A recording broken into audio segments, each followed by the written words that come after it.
Biomimetics, design by nature.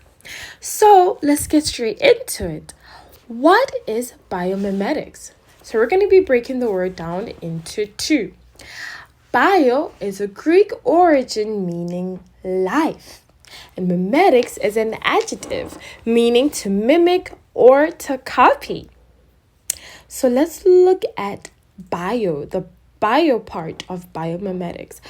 Bio is life, so that includes plants, animals, and even the tiniest of insects. Mimetics, or to copy, well, I have a very funny video to show you guys of a parrot mimicking its owner, so you can be able to understand the core meaning of to mimic or to copy.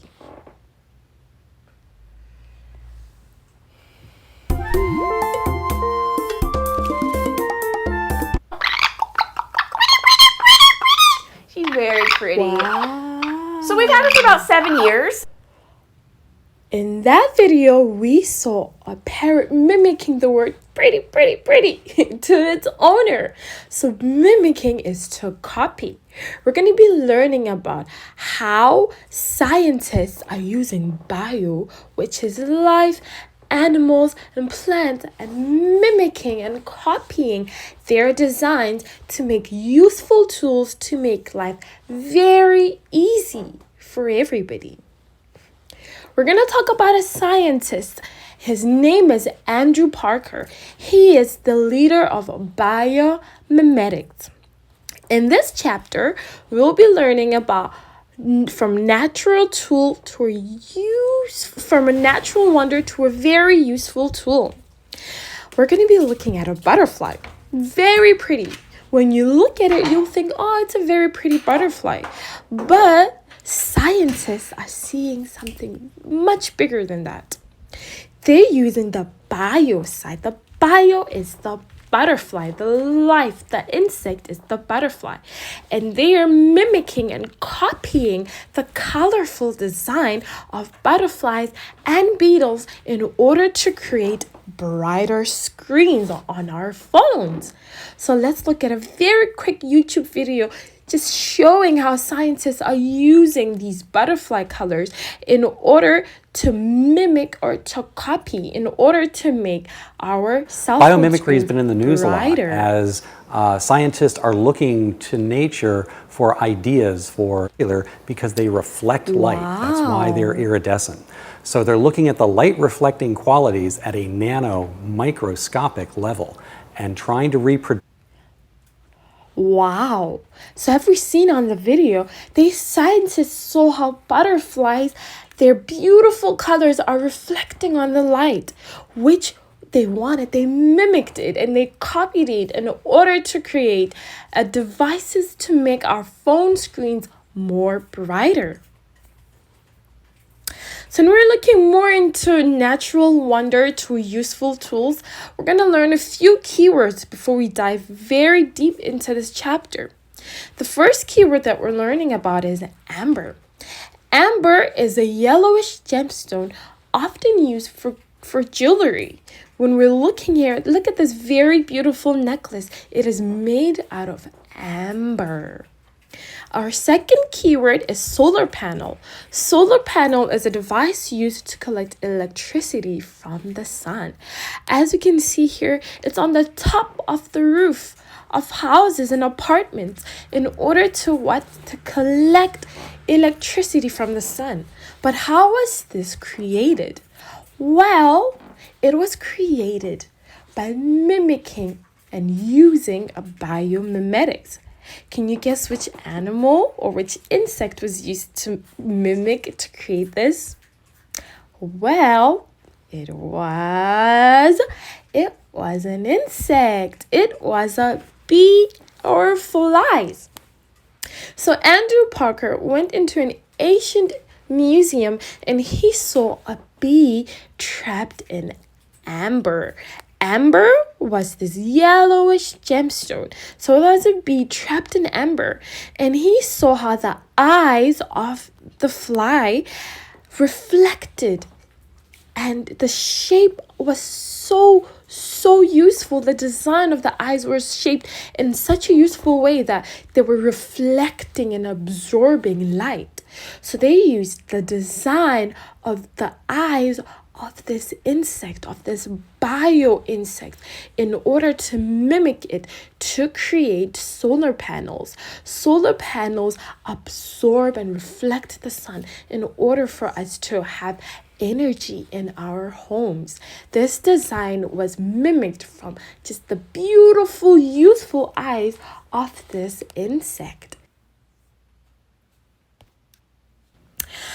In this section, we're going to be focusing on unlocking nature's secret.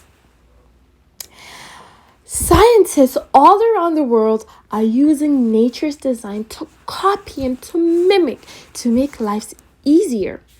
We're going to be looking at the scientists in the USA and what they have mimicked. When everyone's looking at this bio animal, can anyone tell me the name of this animal? Yes, it is a whale. So scientists looked at the design of this whale and said, the whale's fins are so strong, they move so fast.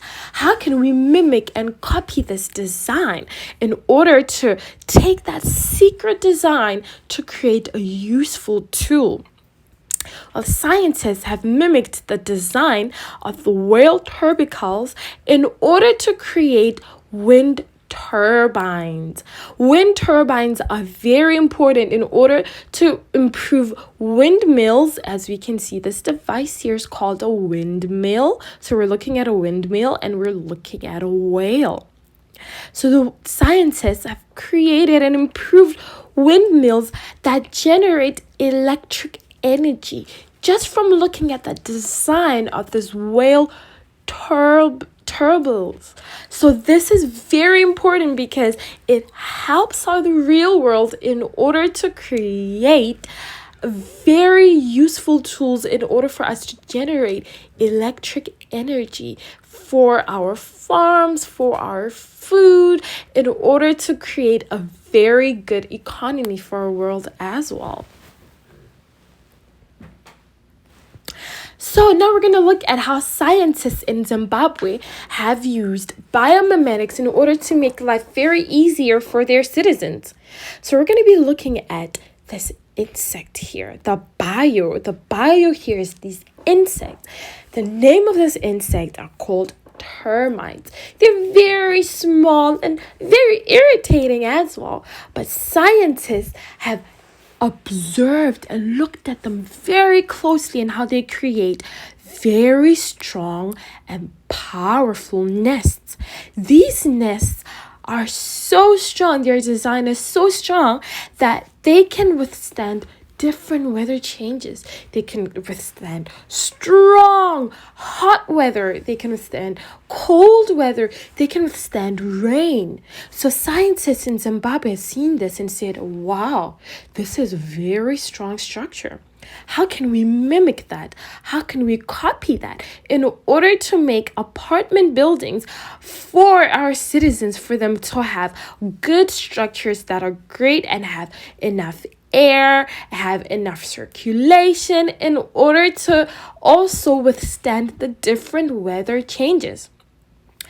As we said, biomimetics is all about mimicking and copying nature to create and make things life easier. So the bio side here is the termites, the insects. The mimicking, the copying here is mimicking their nests, how it was copied in order to create comfortable buildings and strong buildings in Zimbabwe.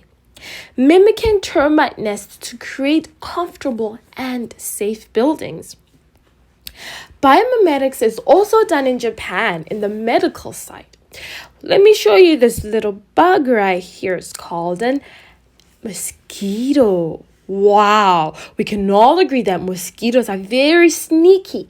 Have you ever woken up one morning and you saw that you were bitten by a mosquito, but you didn't even feel it? So scientists saw this as a wonder that, wow, how can we get bitten by so many mosquitoes all over but not feel anything? So the scientists did a lot of medical research to mimic the mosquito bites, the mosquito needles, in order to create painless needles. Wow, that is amazing.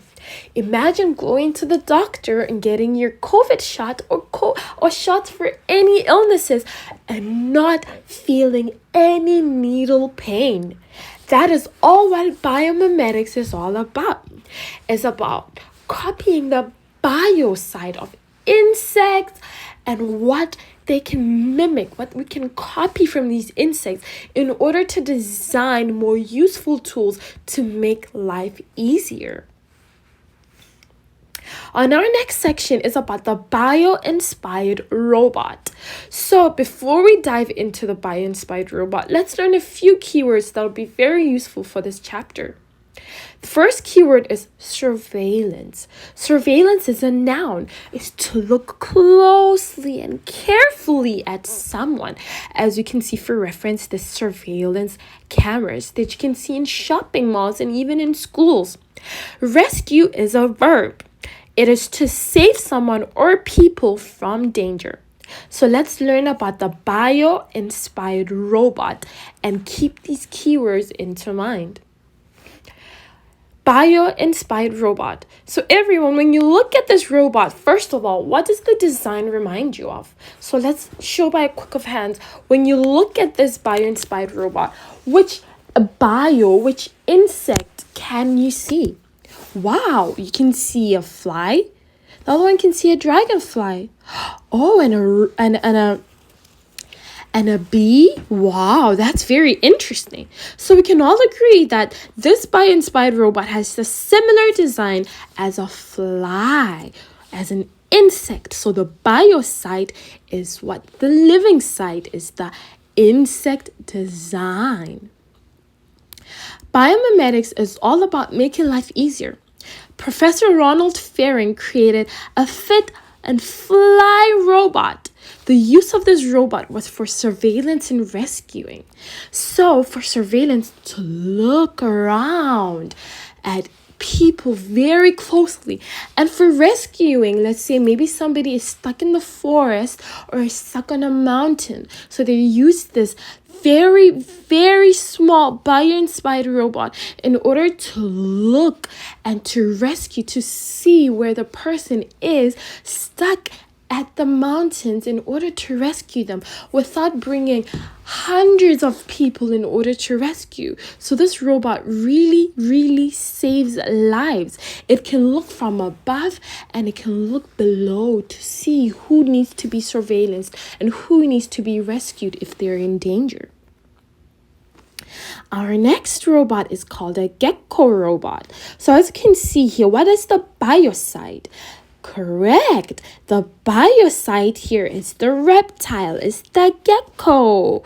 So let's quickly look at a very quick video. I want you guys to focus on the characteristics of this lizard and how it can be used in biomimetics, how it moves and its design, how it can be mimicked. So we're going to be looking at a very short video. Please remember to focus on the design and the movement I'm not responsible for it. Okay? Oh my god, you're not supposed to crawl. What the hell, man? No, careful. Oh, no. Okay. I think you're safe. Wow, do we see that? It moves very fast and it can move up and down. So let's have a look at let's have a discussion. How can the characteristics of this gecko be used in biomimetics? The gecko feet and the meaning of the gecko robot. A gecko has a very special design, making them able to move up and down, up and down. So the movement of up and down is called vertical. So they are moving vertically. So they have been used in the military for surveillance. Surveillance in the military to look at all our precious soldiers so that they can be well taken care of as well, and also to look out for enemies. It is surveillancing and looking out, where real soldiers will not be able to go up and down on the wall as fast as a gecko. So they're using this gecko-inspired robot, this biomimicked robot from a gecko, in order to use it for those military services to go up and down fast, where military people and soldiers cannot. So let's do a quick recap. Biomimetics has really 4 sectors that are very, very important. They have the art. We have seen how biomimetics has nature's design. It takes nature's design and mimics it. We have seen how it takes the buildings. They make buildings mimicking animals, mimicking the bio side in order to make comfortable apartments like we have seen in Zimbabwe. For the medical side, we can see that biomimetics, they have mimicked insects in order to create painless needles in Japan. Biomimetics other section, which is engineering, we have seen how they have mimicked flies and geckos and reptiles, such as the lizard. We've seen the gecko lizard, in order to create fly robots and gecko robots for surveillance and for rescuing. So let's look at it again. Biomimetics has 4 sections, which is art, buildings, medicine, and engineering. Let's do critical thinking and discussion. Which feature of an animal or a plant not mentioned here in the reading do you think would be useful to replicate, to mimic? Can you think of a practical use of it? So please gather in your groups. We're going to be making a critical discussion where I'm going to give you time to discuss and talk about an animal or a plant that was not mentioned and how we can mimic it. The bio side is the animal. The mimic side, the copying side, is the design and the skills from that nature's secret that we can use as a useful tool